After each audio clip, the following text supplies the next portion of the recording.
Welcome to my channel logic play. வாங்க கிளாஸ்க்குள்ளே போகலாம். Okay, இன்றைக்கி நம்ம பார்க்க போகிறது சாப்டர் 11 எக்ஸசைஸ் நம்பர் 11.3. அதில் ஃபஸ்ட் கொஷின்ஸ் என்ன கொடுத்துருக்காங்க பார்த்தீங்கன்னா, integrate the following function with respect to x அப்படின்னு சொல்லி கொடுத்துருக்காங்க. அதில் ஃபஸ்ட் சம் என்னன்னு பார்த்தீங்கன்னா, x plus 4 whole power 5 plus 5 divided by 2 minus 5x whole power 4 minus cosecant square 3x minus 1 அப்படின்ட்டு சொல்லி கொடுத்துருக்காங்க. ஓகேவா, இப்போ நம்ம என்ன செய்வோம், ஆஸ் யூஷுவல் கிவன்லேருந்து ஸ்டார்ட் பண்ணிடலாமா? கிவன் சொல்லிட்டு என்ன எழுத போகிறோம், இந்த கொடுத்துருக்கிற கொஸ்டின் அப்படியே எழுத போகிறீங்க. x plus 4 whole power 5 plus 5 divided by 2 minus 5x whole power 4 minus cosecant square 3x minus 1.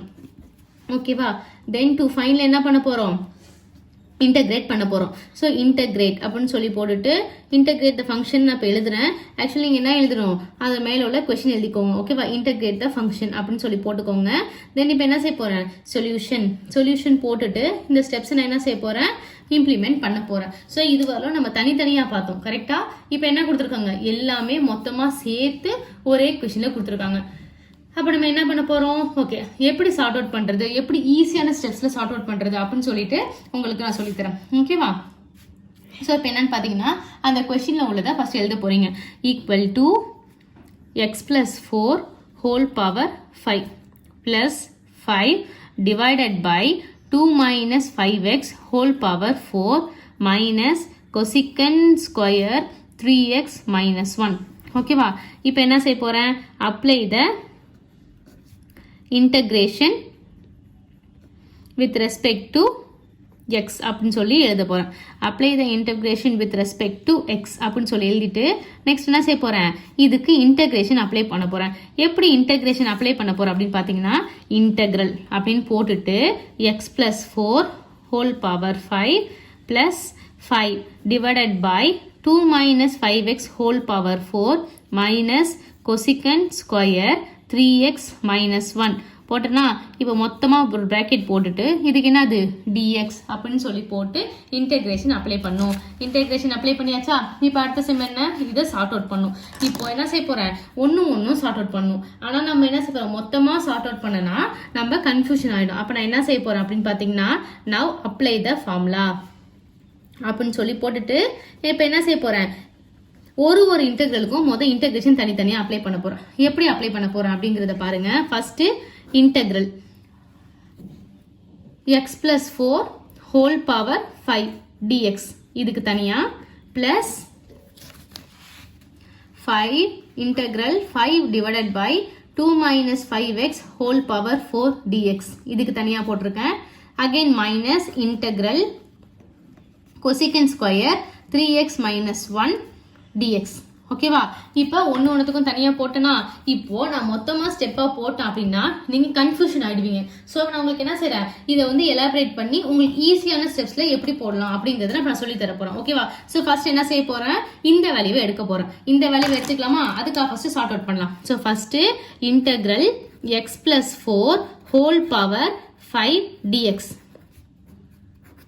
இதை எப்படி போடலாம் அப்படிங்கிறத பார்க்க போகிறேன். இது எந்த மெத்தடில் இருக்குது, என்ன மெத்தடில் இருக்கு, பவர் வந்துருச்சு. அப்போ நம்ம என்ன செய்ய முடியும், கண்ணை மட்டும் என்ன ரூல் போட்டுடலாம், பவர் ரூல் போட்டுடலாம். ஓகேவா, அதுக்கான ஃபார்ம் நான் எழுதுறேன். ஸோ இப்போ இது எப்படி எழுதுறேன் அப்படின்னா, x power n integral x power n dx equal to x power n plus 1 divided by n plus 1 plus C. ஓகேவா, ஸோ இது என்னது, இது ஃபார்முலா. இந்த ஃபார்முலாவை என்ன செய்யறேன், கன்ஃபியூஷன் ஆகாமல் இருக்கிறதுக்கு நான் ஹைலைட் பண்ணிக்கிறேன். ஓகேவா, ஓகே ஃபார்முலாவை ஹைலைட் பண்ணியாச்சு, இதுதான் ஃபார்முலா. இப்போ நெக்ஸ்ட் ஸ்டெப் என்ன செய்ய போறீங்க, இதுக்கு இந்த வேல்யூவை போட்டு சப்ஸ்டிட் பண்ணி ஆன்சர் சார்ட் அவுட் பண்ண போறீங்க. அப்போ என்ன செய்ய போறீங்க, இன்டெகிரல் வேல்யூ என்ன கொடுத்துருக்காங்க, integral x plus 4 whole power 5 dx equal to வேல்யூவை சப்ஸ்டிட் பண்ணலாமா. ஸோ எக்ஸ் இருக்க இடத்துல என்ன வரும், x plus 4 whole power 5 plus 1 divided by 5 plus 1 plus C அப்படின்னு போட்டாச்சு. ஓகேவா, ஸோ இப்போ இதுக்கான ஆன்சர் என்ன, integral x plus 4 whole power 5 dx equal to x plus 4 whole power 5 plus 1 6 divided by 5 plus 1 6 plus c. இது வந்து ஃபர்ஸ்ட் வேல்யூ. சரியா? இது வந்து ஃபர்ஸ்ட் வேல்யூ. இப்போ வந்து செகண்ட் வேல்யூ போட போறீங்க. இந்த மாதிரி நீங்க ஒரு வேல்யூவா போட்டீங்கன்னா இன்கேஸ் உங்களுக்கு ஒரு வேல்யூ தப்பாகுனா கூட இன்னொரு வேல்யூக்கு உங்களுக்கு ஆன்சர் கரெக்டா வந்துச்சு அப்படின்னா நீங்க அதுக்கான மார்க்ஸை உங்களுக்கு கிடைக்கும். ஓகேவா? ஸோ எப்பயுமே இந்த மாதிரி நீங்க தனித்தனியா போட்டீங்க அப்படின்னா நீங்க கன்ஃபியூஷன் ஆக மாட்டீங்க. ஓகேவா? ஓகே, இப்போ வந்து நம்ம இதை சார்ட் அவுட் பண்ணியாச்சு. இப்போ செகண்ட் இதை சார்ட் அவுட் பண்ண ஆரம்பிக்க போறோம். ஓகேவா? சார்ட் அவுட் பண்ணலாமா? So integral 5 divided by 2 minus 5x whole power 4 dx equal to, இப்போ இதை என்ன செய்ய போகிறேன், இதை எப்படி எழுதணும் அப்படின்னு பார்த்தீங்கன்னா 5 இருக்குது, அது என்னது, அது வந்து ஒரு கான்ஸ்டன்ட் வேல்யூ. ஸோ எனக்கு கன்ஃபியூஷனாக இருக்குது அப்படின்னு நீங்கள் நினைப்பீங்க. கரெக்டாக? அப்போ நான் அதை என்ன செய்கிறேன், 5 வெளியில் எடுத்துட்டு இன்டெக்ரல் அப்படின்னு போட்டுக்கிட்டேன்னா, ஸோ அப்போ இங்கே என்ன செய்யலாம், 1 divided by 2 minus 5x whole power 4 dx. எவ்வளோ சிம்பிளாக வந்துருச்சா? இப்போ உங்களுக்கு தெரியுதா ஸ்டூடெண்ட்ஸ் எவ்வளோ சிம்பிளாக ஆயிடுச்சுன்ட்டு? ஓகே, இப்போ வந்து நம்மளுக்கு ஒரு ஃபார்முலா ரிலேட்டடாக வருது. பட் எனக்கு இன்னொன்று என்ன கன்ஃபியூஷன், இது வந்து டினாமினேட்டரில் இருக்கே, இதை நம்ம எப்படி நியூமரேட்டரில் கொண்டு போகிறது அப்படின்ட்டு யோசிப்பீங்க. நம்ம என்ன செய்வோம், லாஸ்ட்டாக சொல்லி கொடுத்துருக்கோம்ல, அதே மாதிரி இப்போ என்ன செய்ய போகிறோம், இப்போ இது நியூமரேட்டரில் டினாமினேட்டரில் உள்ளதை நியூமரேட்டரில் வரணும். அது என்ன ஆகும், 2 minus 5x கீழே உள்ளது மேலே போனால் -4 ஆகிடும். ஓகேவா? எவ்வளோ ஈஸியாக வந்துருச்சா?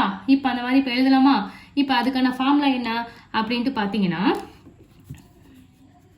Integral 1 plus ax whole power n equal to whole power n dx equal to என்ன வரும், 1 by a x power n plus 1 divided by n plus 1 plus c. ஓகேவா? எவ்வளோ இப்போ ஈஸியாக வந்துருச்சா? ஓகே, இப்போ அடுத்தது என்ன செய்ய போகிறோம் அப்படின்ட்டு பார்த்தீங்கன்னா, இப்போ ஏவோட வேல்யூ எதுன்னு ஐடென்டிஃபை பண்ண போகிறோம், இன்னொன்று என்னோட வேல்யூ எதுன்னு ஐடென்டிஃபை பண்ண போகிறோம். ரொம்ப கன்ஃபியூஷன் பண்ணிக்காதீங்க, ரொம்ப சிம்பிளான வேவாக இருக்கும். கன்ஃபியூஷன் பண்ணிக்காம நான் சொல்லி கொடுக்குற மாதிரி யோசிச்சு பாருங்க. ஓகேவா? இப்போ என்ன செய்யலாம் அப்படின்னு பார்த்தீங்கன்னா, கொடுத்துருக்க வேல்யூ என்ன கொடுத்துருக்காங்க, 2 minus 5x whole power -4. இங்கே என்ன கொடுத்துருக்காங்க அப்படின்னு பார்த்தீங்கன்னா 1 plus ax whole power n. ஓகேவா? இப்போ என்னாச்சு, இப்போ உங்களுக்கு ஈஸியாக ஐடென்டிஃபை பண்ணிக்க முடியுமா, ஏவோட வேல்யூ என்ன அப்படின்னு பார்த்தீங்கன்னா -5. ஓகேவா? எக்ஸோ என்னோட வேல்யூ என்ன அப்படின்னு பார்த்தீங்கன்னா -4. ஓகேவா? அதை வச்சு இப்போ ஈஸியாக ஸ்டெப்ஸ் போட்டுடலாம். ஸ்டூடெண்ட்ஸ் நீங்கள் ரொம்ப பயப்படாதீங்க, ஐயோ இன்டெக்ரல் என்னால் கண்டுபிடிக்க முடியாது, போட முடியாது அப்படிலாம் நீங்கள் யோசிக்காதீங்க. அதை அண்டர்ஸ்டாண்ட் பண்ணிக்கிட்டீங்கன்னா ரொம்ப ரொம்ப ஒரு ஈஸியான வேலை தான். ஓகேவா? இப்போ ஏவோட வேல்யூ என்ன, -5. என்னோட வேல்யூ என்ன, -4. எனக்கு கன்ஃபியூஷனாக இருக்குது அப்படிங்கிறதுனால தான் நான் என்ன செய்கிறேன், உங்களுக்கு அந்த மாதிரி கன்ஃபியூஷன் ஆகிடக்கூடாதுங்கிறதுனால தான் ஈஸி ஸ்டெப்ஸாக ஒரு விஷயத்துக்கும் ஒரு ஸ்டெப் ஐடென்டிஃபிகேஷன் உங்களுக்கு கொடுக்குறேன். இப்படி ஸ்டெப்பாக எடுத்து எழுதுனீங்க அப்படின்னா உங்களுக்கு என்ன ஆகாது, உங்களுக்கு கன்ஃபியூஷன் அங்கே வரவே வராது. ஒன்று தனியாக சால்வ் பண்ணுங்க, அதுக்கான நீங்கள் ஃபார்முலா எடுத்து போடுங்க, அதுக்கான வேல்யூ ஐடென்டிஃபை பண்ணி கீழே எழுதுங்க. அந்த மாதிரி நீங்கள் போட்டிங்க அப்படின்னா என்ன இருக்கும், உங்களுக்கு ஈஸியாக ஐடென்டிஃபிகேஷன் பண்ணி உங்களால் சார்ட் அவுட் பண்ண முடியும். இப்போ என்ன பண்ண போகிறேன், வேல்யூவை ஃபார்முலாவில் அப்ளை பண்ண போகிறேன். அப்ளை பண்ணிடலாமா? ஓகே, இன்டெக்ரல் இங்கே என்ன கொடுத்துருக்காங்க, கொஸ்டினில் கொடுத்துருக்க வேல்யூவை நான் அப்படியே எழுதிக்கிறேன். ஓகேவா? இங்கே என்ன கொடுத்துருக்காங்கன்னா 5 divided by 2 minus 5x whole power 4 dx.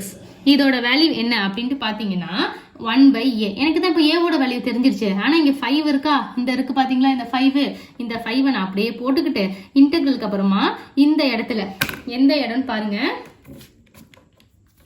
இந்த இடத்துக்கான வேல்யூ தான் இப்போ நான் உங்களுக்கு நெக்ஸ்ட் வர ஸ்டெப்ஸில் சார்ட் அவுட் பண்ண போகிறேன். ஓகேவா? அப்போ நான் என்ன செய்ய போகிறேன், சார்ட் அவுட் பண்ணால் இப்போ 5. ஓகேவா? 1 by ஏவோட வேல்யூ என்ன, 1 divided by ஏவோட வேல்யூ -5. சரியா? அடுத்தது என்ன கொடுத்துருக்காங்க, எக்ஸோட வேல்யூ, அப்போ 2 minus 5x whole power என்னோட வேல்யூ என்ன, -4 plus 1 divided by -4 plus 1 plus c. உங்களுக்கு கன்ஃபியூஷனாக இருக்குது அப்படின்னா இப்படி தனியாக ஒரு பிராக்கெட் போட்டுக்கோங்க. எவ்வளோ சிம்பிளாக வந்துருச்சா? அவ்வளோதான். உங்களுக்கு கன்ஃபியூஷனாக இருந்துச்சுன்னா தனியாக இப்படி பிராக்கெட் போட்டு நீங்கள் ஸ்டெப் பை ஸ்டெப்பாக எழுதுங்க. அவ்வளோதான், ரொம்ப சிம்பிளாகிடும். ஓகேவா? இப்போ என்ன செய்ய போகிறீங்க, அடுத்தது இன்டெக்ரலில் லெஃப்ட் ஹேண்ட் சைடில் உள்ளதா அதே மாதிரி வச்சுட்டு வரவே போகிறீங்க. ஸோ இன்டெக்ரலில் 5 divided by 2 minus 5x whole power 4 dx equal to, இப்போ இதை சார்ட் அவுட் பண்ணி நம்ம ஆன்சர் பண்ணலாமா? ஸோ அப்போ பண்ணால் 5 1 divided by -5, இங்கே என்ன வரும் 2 minus 5x whole power minus 3 divided by minus 4 plus 1 என்ன minus 3 plus c. ஓகேவா, இது என்ன செய்யுங்க, இப்போ bracket போட்டு தனியாக பிரிச்சுக்கோங்க. பிரிச்சுக்கிட்டா உங்களுக்கு ரொம்ப ஈஸியாக இருக்கும். இப்போ என்ன செய்ய போகிறோம், 5 5 கேன்சல் பண்ணிடலாமா? பாருங்க, இந்த 5ம் இந்த 5ம் கட் ஆயிடுச்சு. ஓகேவா, கட் ஆயிடுச்சு அப்படின்னா உங்களுக்கு ஆன்சர் என்ன வருதுன்னு பாருங்க. Integral 5 divided by 2 minus 5x whole power 4 dx equal to 5ம் 5ம் cut ஆயிடுச்சு. ரிமைனிங் என்ன இருக்கு, numerator value 2 minus 5x whole power minus 3 divided by, இங்க ஒரு மைனஸ் இருக்கா, இங்க ஒரு மைனஸ் இருக்கா, அப்ப மைனஸ் மைனஸ் என்ன ஆயிடும், பிளஸ் ஆயிடும். ஓகேவா, பிளஸ் ஆயிட்டாங்க என்ன வரும், வெறும் உங்களுக்கு 3 மட்டும் தான் வரும், பிளஸ் சி. பட் இங்க ஒரு ட்விஸ்ட், நம்மளுக்கு என்ன ஒரு ட்விஸ்ட் அப்படின்னு பாத்தீங்கன்னா, இங்க அகைன் மைனஸ் 3 நியூமரேட்டர்ல இருக்குது. அப்ப நான் அதை என்ன செய்யணும், ஜஸ்ட் அதை ரிமைன் திரும்ப பழையபடி எப்படி இருந்துச்சோ அதே மாதிரி நான் அதை என்ன செய்ய போறேன், டினாமினேட்டருக்கு கொண்டு வர போறேன். அவ்வளவுதான், எவ்வளவு சூப்பரா முடிஞ்சிச்சு பாத்தீங்களா. இப்ப என்ன செய்ய போறேன், இன்டெக்ரல்ல 5 divided by 2 minus 5x whole power 4 dx equal to அப்படின்னு எடுத்துக்கிட்டீங்களா. இப்போ இது என்ன இருக்கு, கீழே உள்ள வேல்யூவை மேலே உள்ள வேல்யூ கீழே கொண்டு வந்துட்டு அப்படின்னா அது பாசிட்டிவா மாறிடும். அப்போ மேலே என்ன இருக்கும், ஒண்ணுமே இருக்காது, எனக்கு 1 மட்டும் தான் இருக்கும். அப்போ 1/3 2 minus 5x whole power 3 plus c. அவ்வளவுதான் ஸ்டூடெண்ட்ஸ், தெரிஞ்சுதா? இப்போ செகண்ட் வேல்யூவோட ஆன்சர் கண்டுபிடிச்சாச்சு. கரெக்டா, செகண்ட் வேல்யூவோட ஆன்சர் தெரிஞ்சிருச்சா? இப்போ என்ன செய்ய போறோம், தேர்ட் வேல்யூவோட ஆன்சர் தேட போறோம். தேர்ட் வேல்யூ நம்ம என்ன எடுத்து வச்சிருக்கோம் பாருங்க. அகைன் தேர்ட் வேல்யூ பாத்தீங்கன்னா இங்க என்ன இருக்கு, இப்போ செகண்ட் வேல்யூவோட ஆன்சர் கண்டுபிடிச்சாச்சு. இப்போ தேர்ட் வேல்யூ, இதுக்கான ஆன்சர் கண்டுபிடிக்க போறோம். என்னன்னு இப்போ நான் எழுதுறேன், integral cosecant square 3x minus 1 into dx equal to. Okay, இங்க cosecant ஸ்கொயர் இருக்கு, அங்க என்ன வரும், ஃபார்முலா என்ன வரும் ஞாபகம் இருக்கா? உங்களுக்கு ஃபார்முலா என்னன்னு தெரியுதா, cosecantோட ஃபார்முலா. அது என்ன நல்லா யோசிச்சு அந்த நான் ஏற்கனவே எழுதி போடுறதுக்கு முன்னாடி எடுத்து பாருங்க. இப்போ என் கூட எங்க ஃபார்முலா சொல்லுங்க பாப்போம். ஃபார்முலா சொல்லிட்டு நம்ம சார்ட் அவுட் பண்ணலாமா? இப்போ ஃபார்முலா எழுதலாமா? So integral cosecant square ax dx equal to 1/a cot ax plus c. அதுதான் ஸ்டூடெண்ட் ஃபார்முலா. Very good. இந்த மாதிரி தான் ஃபார்முலா என் கூட ஃபார்முலா சொல்லிக்கிட்டே நீங்கள் எழுதுனீங்கன்னா உங்களுக்கு ரொம்ப ஈஸியாக இருக்கும். எதுக்கு என்னென்ன ஃபார்முலாங்கிற ஐடியாவும் உங்களுக்கு கிளியராக கிடைக்கும். இப்போ என்ன செய்ய போறீங்க, வேல்யூவை கண்ணை மூடிக்கிட்டு அதில் சப்ஸ்டியூட் பண்ணி சார்ட் அவுட் பண்ண போகிறோம். ஓகேவா, சப்ஸ்டியூட் பண்ணி சார்ட் அவுட் பண்ணிடலாமா? இப்போ என்ன செய்ய போகிறேன், இங்கே formula integral cosecant square 3x minus 1 dx. ஓகேவா, ஈக்குவல் டு 1/a. இங்க a ஓட வேல்யூ என்ன, x பக்கத்துல என்ன இருக்கோ அதுதான் a ஓட வேல்யூ. இப்போ a ஓட வேல்யூ என்ன, 3. ஐடென்டிஃபிகேஷனுக்கு என்ன எழுதிருக்கீங்க, a equal to 3 அப்படின்ட்டு எழுதிக்கோங்க. எழுதிக்கிட்டீங்களா? இப்போ a ஓட வேல்யூ என்ன, 1 divided by 3. 1 divided by 3 cot a ஓட வேல்யூ. இப்போ இந்த இடத்துல என்ன வரும், இந்த ஹோல் டேர்ம் போட போறீங்க. 3x minus 1 plus c. அவ்வளவுதான் ஸ்டூடெண்ட்ஸ். இப்போ என்ன செஞ்சீங்க, 1/3 cot 3x minus 1 plus c போட்டிங்களா? இப்போ என்ன பண்ண, இது ஒரே ஸ்டேட்மெண்ட்ல நான் ஆன்சர் அடுத்த ஸ்டெப்ல போட போறேன். So integral cosecant square 3x minus 1 dx equal to cot 3x minus 1 divided by 3 plus c. இங்க இன்னொரு ஒரு வேல்யூ, மூணுத்துக்கான வேல்யூ கண்டுபிடிச்சாச்சு. இப்போ என்ன செய்ய போறோம், இது மூணுத்தையும் நான் என்ன பண்ண போறேன், ஒரே ஸ்டெப்ல நான் சப்ஸ்டியூட் பண்ண போறேன். உங்களுக்கு எனக்கு புரியல மறந்துடுறேன் அப்படின்னு நீங்க நினைச்சீங்கன்னா என்ன செய்யுங்க, ஐடென்டிஃபிகேஷனுக்காக ஃபர்ஸ்ட் சார்ட் அவுட் பண்ணதை ஈக்குவேஷன் 1ன்னு போட்டுக்கோங்க. செகண்ட் சார்ட் அவுட் பண்ண ஆன்சரை என்ன பண்ண போறீங்க, ஈக்குவேஷன் 2ன்னு போட்டுக்கோங்க. தேர்ட் சார்ட் அவுட் பண்ண ஆன்சர் என்ன பண்ண போறீங்க, ஈக்குவேஷன் 3 அப்படின்னு போட்டுட்டு இப்போ என்ன செய்ய போறீங்க, அந்த வேல்யூல சப்ஸ்டியூட் பண்ண போறீங்க. சப்ஸ்டியூட் பண்ணலாமா? சோ சப்ஸ்டியூட் பண்றதுக்கு முன்னாடி சப்ஸ்டியூட் பண்ண போறதுக்கு முன்னாடி சப்ஸ்டியூட்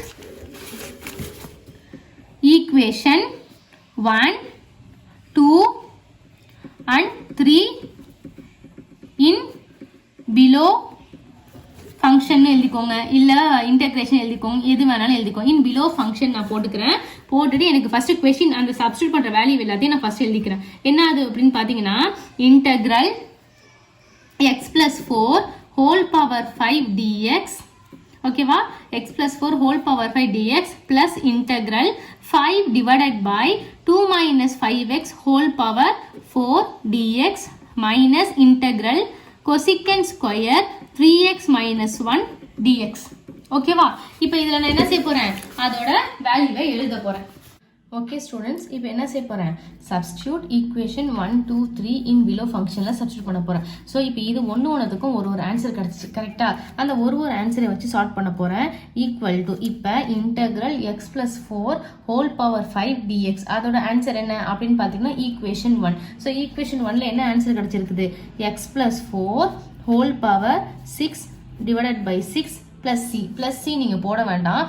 ஏன்னா நம்ம எல்லாத்துக்கும் சேர்த்து ஒரு சி தான் போடணும். நம்ம ஒரு ஆன்சர் கண்டுபிடிச்சிருக்க வாசி நான் ஒன்றுத்துக்கும் சி போட்டு வச்சிருப்பேன். ஆனால் அங்கே எல்லாத்துக்குள்ள சியை இங்கே சப்ஸ்டியூட் பண்ணக்கூடாது நீங்கள். ஓகேவா?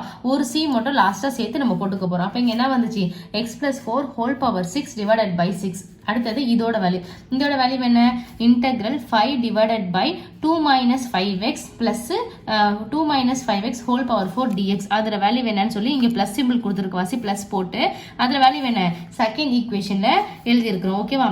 அப்போ 1 divided by 3 2 minus 5x whole cube. Okay, whole power cube whole power cube. அது அதோட வேல்யூ, அதுலேயும் பிளஸ் சி போட்டிருப்பேன், அதை சப்ஸ்டியூட் பண்ண வேணாம். இப்போ தேர்ட் வேல்யூ என்ன அப்படின்ட்டு பார்த்தீங்கன்னா இங்கே என்ன கொடுத்துருக்காங்க, மைனஸ். ஸோ மைனஸ் கொடுத்துருக்க வாசி, மைனஸ் அப்படியே போட்டுக்கிறேன். Integral cosecant square 3x minus 1 dx. அதோட வேல்யூ என்ன ஸ்டூடெண்ட், தேர்ட் ஈக்குவேஷன் கொஞ்சம் செக் பண்ணீங்கன்னா என்ன வருது, minus cot 3x minus 1 divided by 3.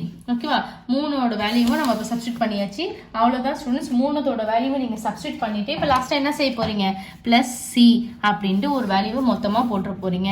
அவ்வளோதான் ஸ்டூடெண்ட், நம்ம ஆன்சர் வந்துருச்சு. அப்போ இதுக்கு ஆன்சர் வந்தாச்சு. இப்போ நீங்கள் என்ன செய்ய போறீங்க, தேர்ஃபோர் ஹென்ஸ்னு போட்டு கொடுத்துருக்கிற கொஷின் அப்படியே ஃபுல்லாக எழுதி, ஓகேவா, ஈக்குவல் டு இந்த ஆன்சர்னு சொல்லி முடிச்சுக்க போறீங்க. அதோட உங்களுக்கு சம் ஓவர். பட் நான் இப்போ இதோட ஸ்டாப் பண்ணிக்கிறேன். நீங்கள் வேணும் அந்த எக்ஸ்ட்ரா ஹென்ஸ் போட்டு சார்ட் அவுட் பண்ணிக்கோங்க. இப்போ நான் இதோட இதை போட்டு இன்டூ டிஎக்ஸ்னு போட்டுட்டு இதோட ஆன்சர் நான் இங்கே எழுதிட்டேன் ஸ்டூடெண்ட்ஸ். அவ்வளோதான்.